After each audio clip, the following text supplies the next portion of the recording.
The horizon burned orange as the twin suns dipped behind the jagged peaks of Sarathia. Smoke spiraled from distant craters where small. Skirmishes between dragonkind and the invading Xylari forces had already begun, atop the highest ridge of the Ironspire Mountains. Sir Dragonthor and Mam Lyceria, two of the oldest and most respected dragon generals in the galaxy, observed the battlefield below, by the stars. The little dragons are falling back, Sir Dragonthor rumbled, his massive wings tensing.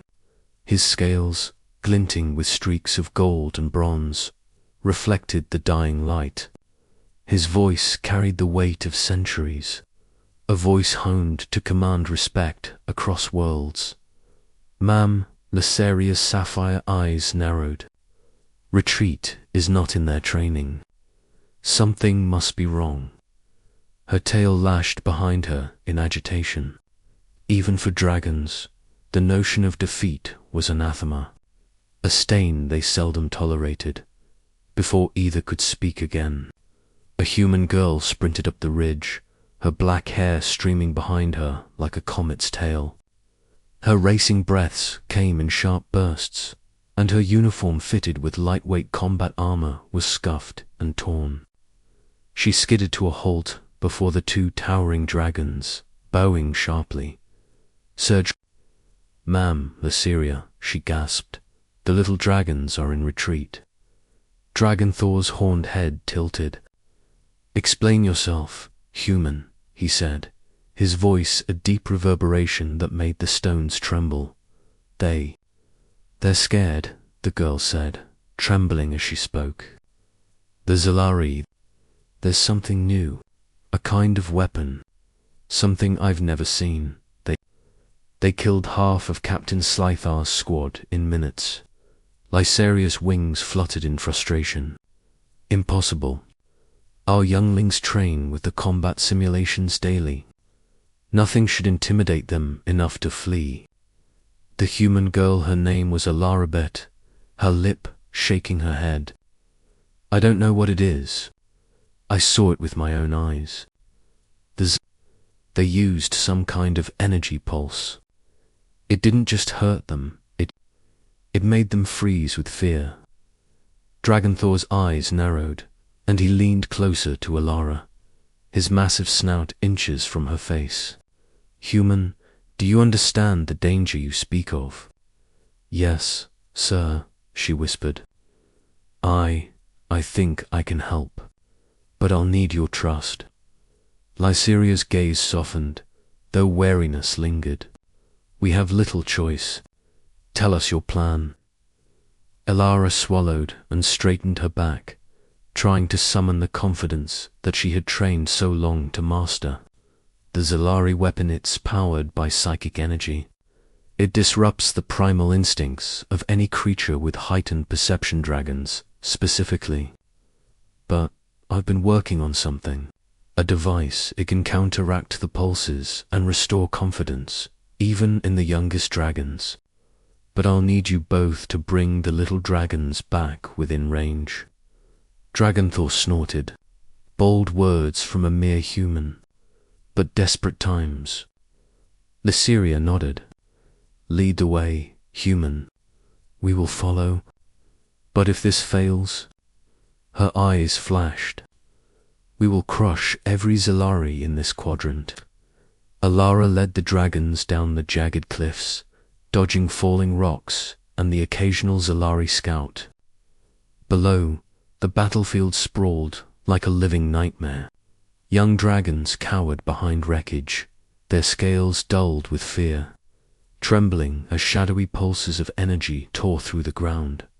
Alara raised her hand, pulling a small device from her pack. A hum filled the air, soft but resonant, vibrating through the scales of every dragon nearby. Slowly, hesitantly, the little dragons lifted their heads. The energy pulses began to dissipate, muted by the device's field. "Stand strong," Alara shouted, her voice amplified by the device. "Remember your training. Remember who you are. One by one, the little dragons unfurled their wings. Their eyes, once clouded with terror, began to sparkle with determination. The Xylari soldiers, caught off guard by this sudden resurgence, faltered in their assault. Dragonthor and Lyceria roared in unison, a thunderous sound that rolled across the valley.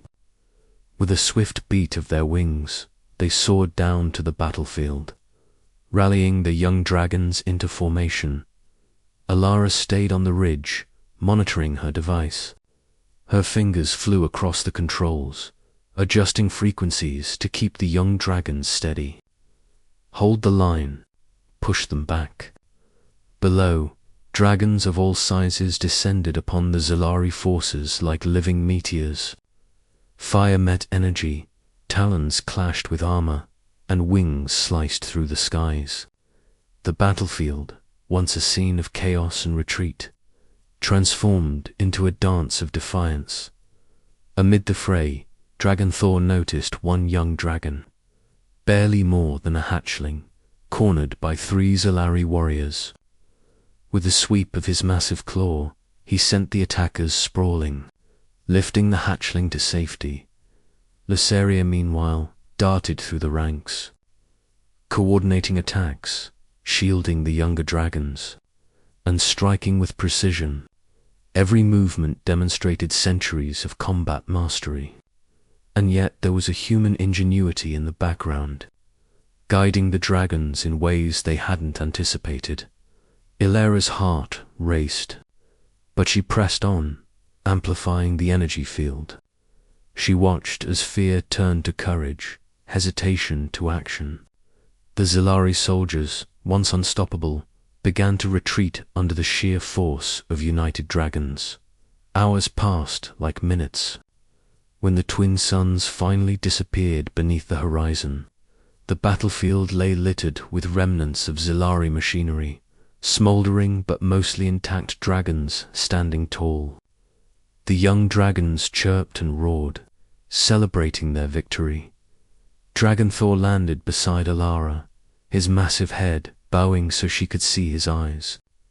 "Human, you have done what centuries of dragonkind could not. You have rekindled courage where fear had consumed it."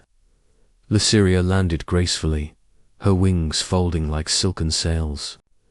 "Indeed, you are remarkable, Alara, not merely for your device, but for your heart. You trusted the dragons, and they trusted you in return." Alara flushed, overwhelmed. I just did what I could. I couldn't have done it without your help." Dragonthor chuckled, a sound like rolling boulders. "Perhaps, but it is rare, human, for one of your kind to act with such instinct and bravery in the midst of war. You are worthy of the title of Guardian of Sarathia," Lyceria added. "And may this day remind all of dragonkind that courage is not bound by size, species, or age. Even the smallest dragon, or the smallest human, can turn the tide of history." The young dragons chirped in agreement, circling around Alara in a display of loyalty and admiration. Alara looked up at the sky, the stars beginning to pierce the darkness. For the first time, she allowed herself to smile. Not only had she saved the young dragons, but she had also bridged a divide that had existed for millennia between humans and dragonkind. "Sir," Dragonthor lowered his massive head beside her. "Alara, stay with us. Train with the dragons. Your kind has much to offer, and perhaps, one day, you will teach others the same lesson you've shown today." Lyceria nudged her shoulder gently. "Yes, we may be dragons, fierce and ancient, but even we recognize the value of allies who fight with heart and ingenuity." Alara's gaze swept over the battlefield, now quiet except for the sounds of dragons celebrating. She felt a deep sense of belonging, a place where humans and dragons could stand together, united. "Then I will," she said softly. "I will train, I will fight, and I will make sure the little dragons never feel fear like that again. Dragonthor's eyes gleamed with approval. So it shall be.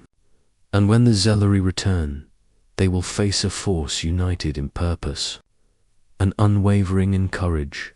The twin suns' light faded completely, leaving only the glow of dragonfire and the shimmer of Eleros' device. It was a night of victory, but more importantly, a night of unity. Humans and dragons, once separate, had become something greater together. Above the peaks of Ironspire, the dragons roared in triumph. And in the midst of it all, a human girl stood tall, her heart full of pride, her mind ready for whatever battle awaited next. For in that moment, Alara understood what dragons had always known. Courage was not merely inherited, was chosen. And when chosen, it could reshape the galaxy itself. Asterisk.